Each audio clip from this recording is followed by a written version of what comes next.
This is the Mistress Carrie Situation Report for January 19th, 2026. The NFL has announced that Green Day is going to open up Super Bowl 60 with a high-energy opening ceremony performance celebrating the Super Bowl's 60th anniversary at Levi's Stadium in Santa Clara, California, coming up on Sunday, February 8th.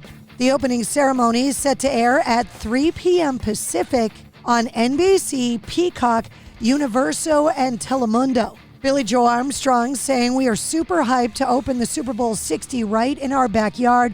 We're honored to welcome the MVPs who have shaped the game and opened the night for our fans all over the world.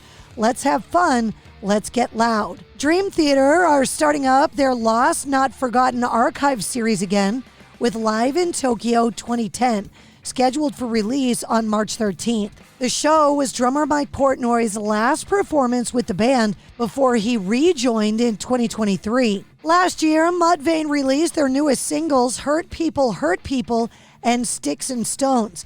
The singles released a couple years after the band reunited in 2021. However, the band is not happy with the original mixes by Josh Wilbur and quietly had the songs remixed by Dave Fortman and uploaded onto streaming platforms. The Sphere Entertainment Company and the state of Maryland have announced their intent to develop a new Sphere venue, which would be the second in the United States and first to utilize a smaller scale design model. Located in National Harbor, a premier destination in the Washington, D.C. area, saying, quote, "Our focus has always been on creating a global network of spheres across forward-looking cities. Sphere is a newly experimental medium with a commitment to bringing innovative opportunities to residents and visitors."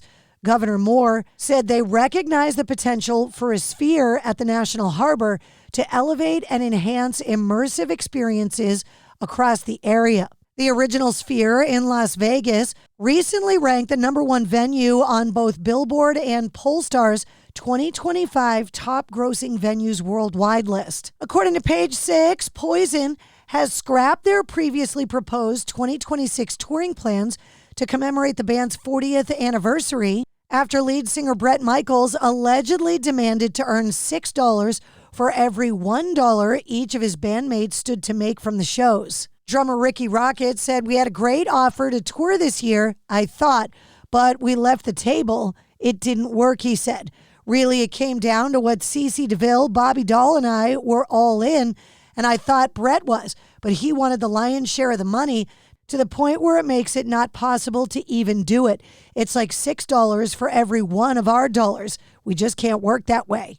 Grateful Dead founding member Bob Weir passed away earlier this month at the age of 78. His public memorial took place over the weekend in San Francisco's Civic Center Plaza.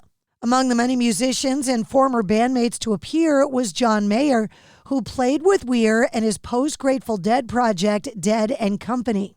In addition to giving a speech, Mayer performed a solo acoustic version of the Grateful Dead's 1970 song Ripple. You can watch the replay online. Billy Idol's official documentary titled Billy Idol Should Be Dead will be making its theatrical debut in the coming months, although no official date has been set. The documentary technically came out last year, debuting at the Tribeca Film Festival.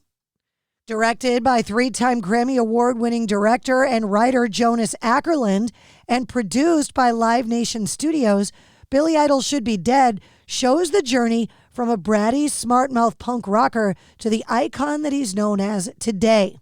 And speaking of movies, Occupational Hazard, The First Coral Reefers, a featured documentary that traces the origins and evolution of Jimmy Buffett's original coral reefer band during the 1970s and early 1980s, is set to premiere at the Santa Clara International Film Festival on February 9th, with a second screening on February 13th. The film is narrated by Academy Award winner Jeff Bridges, with commentary from Kenny Chesney, Mac McNally, songwriter Keith Sykes, as well as many original Coral Reefer band members and touring crew.